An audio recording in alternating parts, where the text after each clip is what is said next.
Pria ini selalu berusaha menyenangkan semua orang. Ia takut mengecewakan, takut ditinggalkan, takut dianggap tidak berguna. Dan ironisnya, kebaikan itulah yang hampir menghancurkan hidupnya. Sampai ia belajar mengucapkan satu kata yang selama ini ia hindari. Tidak. Ia selalu menjadi orang pertama yang diminta bantuan dan orang terakhir yang memikirkan dirinya sendiri. Jika teman butuh uang, ia bantu. Jika rekan kerja ingin titip tugas, ia kerjakan. Jika keluarga ingin sesuatu, ia penuhi. Bahkan ketika ia lelah, sakit, atau sedang tidak mampu, ia tetap berkata, "Iya, nggak apa-apa, biar aku saja." Pria itu bernama Rafael. Orang-orang menyebutnya baik banget, nggak enakan, nggak pernah nolak. Tapi tidak ada yang tahu kenyataannya.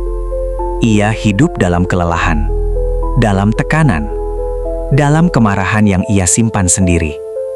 Dan perlahan, hidupnya mulai runtuh. Di kantor, ia kewalahan menanggung pekerjaan orang lain. Di rumah, ia merasa tidak dihargai. Di pertemanan, ia menjadi tempat semua orang bercerita, tapi tidak ada yang benar-benar peduli pada dirinya.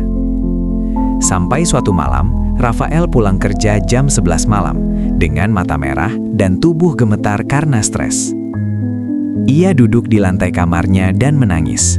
Untuk pertama kalinya, ia bertanya, "Kalau aku selalu ada untuk semua orang, kenapa tidak ada yang ada untukku?" Pertanyaan itu seperti pintu yang membuka kesadaran besar. Keesokan harinya, di tengah kelelahan mental, Rafael membuka YouTube dan melihat video tentang boundaries.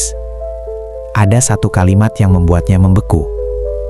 Kalau kamu tidak menetapkan batas, kamu sedang mengajarkan orang lain cara memperlakukanmu. Ia memutar ulang.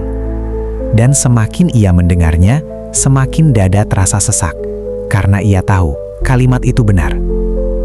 Selama ini, ia terus berkata iya bukan karena ia ingin, tapi karena ia takut apa yang terjadi kalau ia berkata tidak. Hari itu Rafael membuat keputusan kecil. Ia akan mencoba berkata tidak, sekali saja, di momen yang tepat. Dan kesempatan itu datang lebih cepat dari yang ia kira.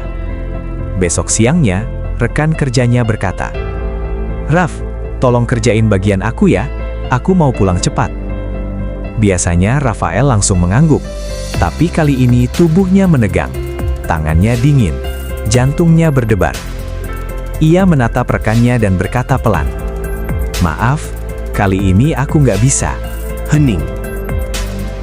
Ruangan terasa sangat panjang. Ia menunggu reaksi buruk. Tetapi rekannya hanya mengangguk dan berkata, "Oh, ya sudah." Rafael terdiam. Selama ini ia pikir dunia akan runtuh jika ia berkata tidak. Ternyata tidak terjadi apa-apa.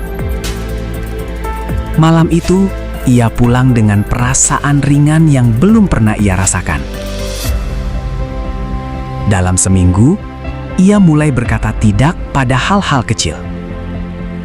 Tidak pada lemburan yang bukan tanggung jawabnya, tidak pada teman yang selalu meminjam uang, tidak pada ajakan yang membuatnya tidak nyaman, tidak pada drama yang bukan urusannya.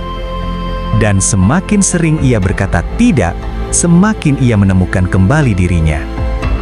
Untuk pertama kalinya, ia punya waktu tidur cukup. Untuk pertama kalinya, ia bisa menikmati akhir pekannya sendiri. Untuk pertama kalinya, ia merasa hidupnya miliknya sendiri. Namun puncak transformasinya terjadi 1 bulan kemudian. Ibunya meminta sesuatu yang berat. "Raf, kamu bisa bantu adikmu semua urusannya? Kamu kan paling bisa diandalkan." Dulu ia pasti menjawab iya.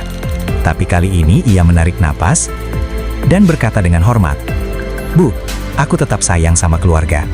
Tapi aku juga capek. Tolong beri aku batas. Aku juga manusia." Ibunya terdiam. Namun setelah beberapa menit, ia berkata, "Ibu tidak tahu kamu selama ini menanggung banyak hal." Untuk pertama kalinya, Rafael didengar. Perlahan, hubungan sosialnya berubah. Orang-orang mulai menghargainya, membaginya tugas secara adil, menghargai waktu dan tenaga yang ia punya. Energinya meningkat, hidupnya terasa penuh lagi. Di jurnalnya, ia menulis satu kalimat yang menjadi mantra hidupnya. Ketika aku berkata tidak pada orang lain, aku sedang berkata ya pada diriku sendiri. Rafael akhirnya paham bahwa batasan bukan tentang egois. Boundaries adalah bentuk cinta, bukan hanya untuk diri sendiri, tapi juga untuk hubungan jangka panjang. Karena tanpa batasan, kebaikan berubah menjadi beban, dan cinta berubah menjadi kelelahan. Jika kisah ini memberi insight untuk Anda, silahkan tekan tombol subscribe.